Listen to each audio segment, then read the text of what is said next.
Welcome to Manan classes. अपन discuss कर रहे थे क्लास 10th का चैप्टर नंबर 11 जिसकी एक्सरसाइज 11.c चल रही थी। क्वेश्चन नंबर 6 तक अपन डिस्कस कर लिए थे। उनके सारे का वीडियो का लिंक आपको इसी वीडियो के डिस्क्रिप्शन बॉक्स के अंदर मिल जाएगा।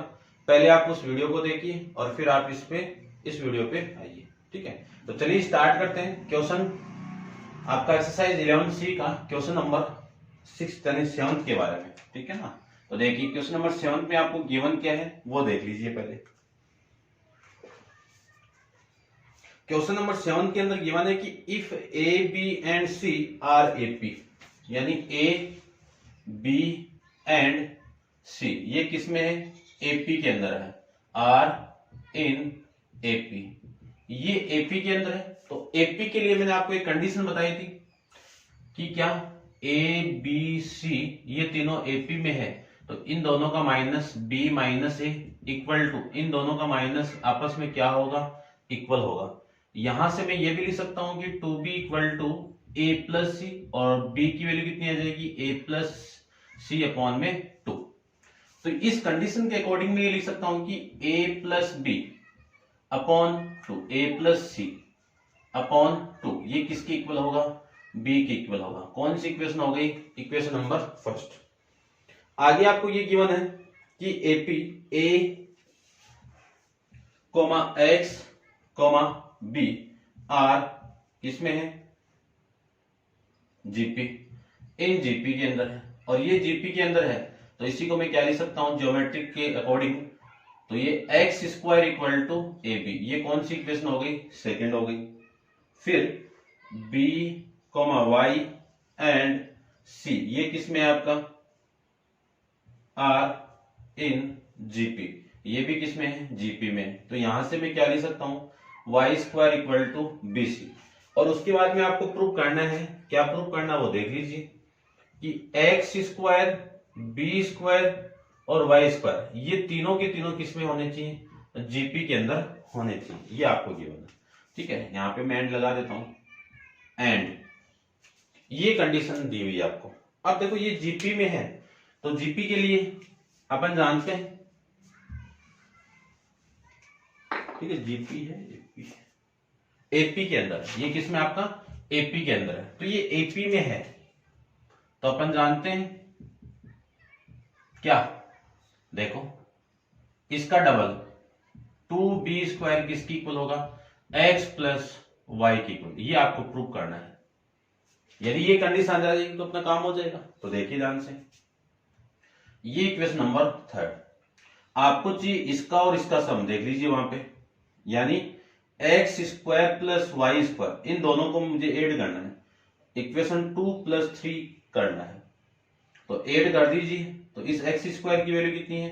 ए बी, और इसकी वैल्यू कितनी है? B c. यहां से कॉमन क्या आ रहा है? बी कॉमन आ रहा है। रिमेनिंग वैल्यू कितनी?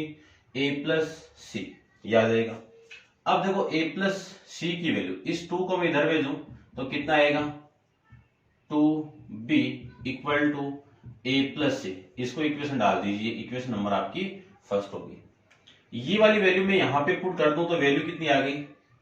b इंटू 2b, और इसी को लिख सकता हूं मैं x square plus Y square equal to 2b square. ये कंडीशन आ गई। और इसी कंडीशन के अकॉर्डिंग में लिख सकता हूं कि x square comma b square and y square किसमें होंगे? Are in AP. किसमें हो जाएंगे? ये एपी के अंदर हो जाएंगे। ठीक है, ये आपको इसमें प्रूव करना था। ठीक है, इतना ही था आपका क्वेश्चन। हिंट आपको इसमें गिवन थी और मैंने आपको इसको नोट डाउन करके बता दिया। नेक्स्ट क्वेश्चन देखिए, क्वेश्चन नंबर में 8 की बात करते हैं। ठीक है, कंसेप्ट वही लगाना है एपी और जीपी का। नेक्स्ट क्वेश्चन आपका क्वेश्चन नंबर 8 के बारे में देखिए ध्यान से। क्वेश्चन में ये गिवन है कि if A B C, A B and C ये किसमें है? जीपी में है। फिर A comma x comma B comma Y comma C ये किसमें है? आपके एपी में है। तब आपको फर्स्ट प्रूव करना है क्या? 1/x plus 1/y equal to 2/b, और सेकेंड आपको प्रूव करना है a/x plus c/y equal to 2। ये दो कंडीशन आपको प्रूव करके रिप्रेजेंट करनी है। अच्छा क्वेश्चन है, इंपॉर्टेंट है, लगा लीजिए आप इसको। देखो स्टार्ट करते हैं इसके बारे में भी अपन। कंसेप्ट वही लगाना है कि यदि तीन वैल्यू जब जीपी में हो तब की क्या कंडीशन आती है, और जब तीन टर्म आपकी एपी में हो तब क्या कंडीशन आती है। उसी कंडीशन का यूज करके इस कंडीशन के अकॉर्डिंग में क्या लिख सकता हूं, देखिए A B and C are in GP. ये जीपी में है तो क्या लिख सकते हैं, B square equal to A C. Equation number आपकी फर्स्ट होगी। अब आपको ये गिवन है दूसरी कंडीशन कि A X B Y and C are in AP. अब ये एपी में है तो इन तीनों टर्म को लेना। ये तीनों ही टर्म जीपी में है, ये पूरी जीपी में, तो ये तीन टर्म तो जीपी में होगी। यदि इन तीनों को लूं तो मैं इन तीनों के अकॉर्डिंग क्या लिख सकता हूं, A X and B in are in AP. ये एपी में है तो इसके अकॉर्डिंग क्या लिख सकता हूं, x equal to A plus b upon में 2। कौन सी इक्वेशन हो गई, इक्वेशन नंबर सेकंड। फिर मैं इन तीनों की बात करूं तो क्या क्या होगा, x b and y are in AP. ये एपी में है तो b की वैल्यू क्या होगी, x प्लस वाई अपॉन में 2। कौन सी इक्वेशन हो गई, इक्वेशन नंबर थर्ड। फिर इन तीनों को लूं, कौन कौन सी value, b y and c। ये किस में आ जाएंगे, एपी में। ये एपी में है तो y की वैल्यू क्या होगी, a प्लस सी अपॉन में कितना आ जाएगा, 2। कौन सी इक्वेशन हो गई, इक्वेशन नंबर 4 हो जाएगी। अब मैं फर्स्ट को प्रूव करता हूं तो देखिए फर्स्ट में क्या है। फर्स्ट की लेफ्ट हैंड साइड लेते हैं। इस लेफ्ट हैंड साइड में क्या है, 1/x plus 1/y equal to 1। इस x की वैल्यू कितनी है, ये रही x की वैल्यू कितनी है, a प्लस बी अपॉन में 2 प्लस 1/y की वैल्यू कितनी है, y की वैल्यू है a प्लस सी अपॉन में 2। कहां से है, फ्रॉम इक्वेशन 2 एंड 4 से। 2 एंड 4 से आ गया। आगे अपन लिख सकते हैं कि 1/, ये तो साइड आपकी चल रही है साथ में, इसको सोल्व करता हूं। क्या लिख सकते हैं, ये 2 ऊपर तो a प्लस बी प्लस 2 में a प्लस सी। एलसीएम ले लेते हैं तो a प्लस बी इंटू में a प्लस सी, दोनों का मल्टीप्लाई। इससे मैं इसको डिवाइड करूंगा तो ये वाली वैल्यू और इसको 2 से मल्टीप्लाई कर दीजिए, कितना आएगा 2a, या फिर एक बार रहने दीजिए 2 प्लस सी को 2 के साथ में मल्टीप्लाई, प्लस 2 का किसके साथ में, a प्लस बी के साथ में मल्टीप्लाई करवा दीजिए तो a 2a plus 2c plus 2a plus 2b, ये वैल्यू आ गई। इसको सोल्व करें तो a स्क्वायर, इसको सोल्व करें तो कितना, a स्क्वायर, ए बी हो गया वो ac हो गया, a स्क्वायर हो गया। चलिए ठीक है, इसको आगे सोल्व करें। ठीक है, देखो एक बार वैल्यू आपकी ये आ रही है ना, b y, ये तो b प्लस है, ये क्या वैल्यू आ जाएगी आपकी b, और ये b, ये आपका b और ये c। यहाँ पे भी b पुट कर दीजिए, यहाँ पे पुट करूं तो ये भी आपका b आएगा और ये भी आपका b आएगा, और इसको भी आप b पुट कर दीजिए। ठीक है ना, ये वैल्यू आपको गिवन थी, थोड़ी सी करेक्शन हो गई थी। तो ab, इसका मैं इसके साथ मल्टीप्लाई करूं ac, इसका इसके साथ मल्टीप्लाई करें b स्क्वायर, और ये bc। अब आपको प्रूव करना है 2/b, तो b कॉमन चाहिए मुझे, तो नीचे में b नहीं आ रहा है तो निकालना पड़ेगा। तो देखो ऊपर वाली वैल्यू को तो मैं लिख सकता हूं इतना, कितना देखो 2a plus 2c plus 4b। इस 2b और 2b को मैंने ऐड कर दिया, और नीचे b कॉमन नहीं आ रहा, तो b निकालने के लिए क्या करूं, इस sc की वैल्यू b स्क्वायर पुट कर दीजिए। कहां से, इस इक्वेशन से। प्लस में कितना है बी स्क्वायर, प्लस में कितना है बी सी। अब कॉमन आ जाएगा, ये कहां से आया फ्रॉम इक्वेशन फर्स्ट से। अब और देख लीजिए, ऊपर से तो 2 कॉमन आ गया, तो a plus C plus 2b, ठीक है, ये लिख दो। या फिर इसको आप ऐसे लिखो, तो ऐसे लिख दो कितना 4b, एक ही बात है वैसे, कोई वो नहीं है, ठीक है। ये 2b और ये प्लस में c, अपॉन में कितना, यहां से मैं b कॉमन निकालूं तो ये वाली वैल्यू आ जाएगी 2b, और b को कॉमन निकाल दीजिए तो a प्लस ये 2b, b स्क्वायर से b कॉमन आ गया तो कितना 2b, और प्लस में b कॉमन आ गया तो ये c हो जाएगा, ये वैल्यू आ जाएगी। अब देखो सेम वैल्यू से same value cancel out, remaining value कितनी आ गई 2/b, और ये क्या आपकी राइट हैंड साइड, ठीक है, ये लीजिए। इतना आपको इसमें करना था, चलिए समझ गए होंगे। अब अपन करते हैं सेकंड पार्ट को। सेकंड पार्ट के लिए इसको आप नोट डाउन कीजिए सबसे पहले, और उसके बाद सेकंड पार्ट अपन करते हैं, ठीक है। तो ये आपका सेकंड पार्ट है, देखो।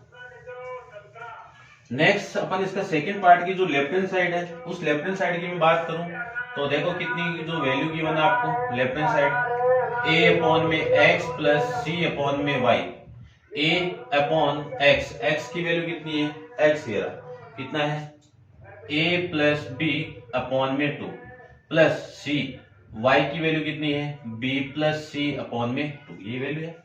2 तो ऊपर चला गया तो 2a अपॉन में a plus b plus 2c upon b plus c लिख सकते हैं, वही सेम ही है, एलसीएम ले लीजिए। तो a प्लस b की वैल्यू और b प्लस c का दोनों का मल्टीप्लाई एलसीएम, इससे मैं डिवाइड करूं तो ये कैंसिल आउट, ये रिमेनिंग वैल्यू इसको इसके साथ मल्टीप्लाई कर दीजिए, तो 2a किसके साथ मल्टीप्लाई b प्लस c के साथ में, और 2c का मल्टीप्लाई किसके साथ में a प्लस b के साथ में। 2a का मल्टीप्लाई करूं तो 2ab plus 2ac plus 2ac plus 2bc, ये आ जाएगा, अपॉन इसको क्या लिख सकते हैं ab plus ac plus b square plus bc, ये लिख सकते हैं। ऊपर वाली वैल्यू को तो मैं लिख सकता हूं क्या 2ab प्लस, देखो इस क्वांटिटी को मैं क्या लिख सकता हूं 4ac लिख सकता हूं, और ये 2bc अपॉन ab प्लस, अब ये सेम वैल्यू कैंसिल आउट होनी चाहिए, तो इस पूरे की वैल्यू b स्क्वायर होगी, इसकी b स्क्वायर मत पुट करो क्योंकि ऊपर b स्क्वायर नहीं है ना, तो इसको मत करो, इसकी वैल्यू पुट कर दो ac प्लस b स्क्वायर की वैल्यू कितनी है ac, ये ली b स्क्वायर की वैल्यू कितनी है ac, और प्लस में कितना आएगा bc, कहां से आया इक्वेशन नंबर फर्स्ट से। अब ऊपर से तो 2 कॉमन आ जाएगा, एक बार मैं लिख देता हूं 2ab 4ac प्लस 2bc, नीचे वाली वैल्यू को लिख सकता हूं मैं ab प्लस कितनी वैल्यू आ गई, ठीक है, यहां से 2 कॉमन भी निकाल लेते हैं, ये 2 कॉमन आएगा तो 2 तो बाहर, और ये यहाँ पे 2 आ जाएगा और यहाँ पे बाहर आ जाएगा। इन दोनों को ऐड कर दूं तो 2ac और ये bc, ये वैल्यू सेम वैल्यू से same value cancel out, remaining value कितनी आ गई 2, और ये आपके क्वेश्चन की क्या है राइट हैंड साइड है। ऐसे अपन इस क्वेश्चन को सॉल्व कर सकते हैं। नेक्स्ट क्वेश्चन देखिए, क्वेश्चन नंबर 9 की बात करें, एक्सरसाइज का लास्ट क्वेश्चन है आपका, इसको आप नोट डाउन कीजिए। नेक्स्ट क्वेश्चन के बारे में बात करते हैं। क्वेश्चन 9 एक्सरसाइज का लास्ट क्वेश्चन देखिए। क्वेश्चन नंबर 9 में आपको गिवन है कि if A B c are in AP, कि ए बी एंड सी किसमें है आपके इन एपी में है, ये एपी में है, तो एपी की कंडीशन के अकॉर्डिंग मैं जानता हूं कि बी इक्वल टू कितना a प्लस सी अपॉन में 2, कौन सी इक्वेशन हो गई फर्स्ट हो गई। आगे इसमें कंडीशन डाल दी कि ऑल्सो इन जीपी, और ये क्या आपके जीपी में है, एंड सी किसमें है जीपी में, और जीपी में है तो जीपी के अकॉर्डिंग क्या होगा बी स्क्वायर ए इंटू एस, ये लीजिए, ये कंडीशन आपको गिवन है, ठीक है। और आपको प्रूव करके रिप्रेजेंट करना है कि show that a equal to B equal to C, ये प्रूव करना है, ठीक है। क्या प्रूव करके रिप्रेजेंट करना है a equal to B equal to C, ये कंडीशन को प्रूव करना है आपको। हिंट गिवन आपको, हिंट को चेक कीजिए आप, और इसी हिंट का यूज करके मैं यहाँ पे सोल्व करता हूं। देखो यहां पे आपको कंडीशन दे दी, इक्वेशन नंबर सेकंड हो गई, b की वैल्यू यहां पे है और इस b की वैल्यू यहां पे है। तो इस b की वैल्यू मैं यहां पे पुट कर दूं तो पुट क्या, equation first in equation second. Second में पुट कर दूं तो a plus C upon 2 equal to A C, और इस पूरे का होल स्क्वायर। इसका होल स्क्वायर करो तो a का स्क्वायर c का स्क्वायर प्लस 2ac अपॉन में 4 इक्वल टू कितना आ जाएगा ac। ये 4 इसके साथ मल्टीप्लाई हो जाएगा तो a square c square plus 2ac 4ac, ये तो आएगा। ये वाली वैल्यू इधर आएगी तो a square plus c square plus c square और plus 2ac minus 4ac equal to 0। ये तो सेम, यहां पे 2ac में से माइनस 4ac जाएगा तो माइनस का 2ac आपका रिमेनिंग। अब ये किसका स्क्वायर है, a माइनस सी का होल स्क्वायर है, इक्वल टू कितना 0। ये वैल्यू आ गई। इसी को मैं क्या लिख सकता हूं, a माइनस सी की वैल्यू 0 के इक्वल, तो a इक्वल टू कितना आ जाएगा c, a इक्वल टू कितना आएगा c। तो एक चीज तो आ गई होगी। अब यदि मैं a और b या b और c को इक्वल कर दूं तो वैल्यू आ जाएगी। इसी इक्वेशन का यूज करके, कौन सी इक्वेशन हो गई है, थर्ड का यूज करके इसमें वैल्यू पुट कर दो, यानी क्या, put equation third in equation first. First में वैल्यू पुट कर दूं तो b इक्वल टू a की वैल्यू c पुट कर दो, या फिर c की वैल्यू a पुट कर दो, a की बात है तो a प्लस a अपॉन में 2, ये 2 इधर मल्टीप्लाई तो 2b इक्वल टू, या फिर रहने दीजिए, ये लो 2a अपॉन में 2, 2 से 2 कैंसिल आउट, b की वैल्यू किसकी इक्वल हो गई, a की इक्वल हो गई। अब देखो a की वैल्यू किसकी इक्वल है, b की इक्वल, और a की वैल्यू किसकी इक्वल है, c की इक्वल, तो तीनों आपस में क्या हो जाएंगे, इक्वल हो जाएंगे। और ये आपको क्या करना था, इस क्वेश्चन के अंदर प्रूव करके रिप्रेजेंट करना था। इस क्वेश्चन के साथ आपकी एक्सरसाइज 11C कंप्लीट है। नेक्स्ट एक्सरसाइज 11D अपन नेक्स्ट वीडियो के अंदर डिस्कस करेंगे। आज के लिए इतना ही। Thank you so much.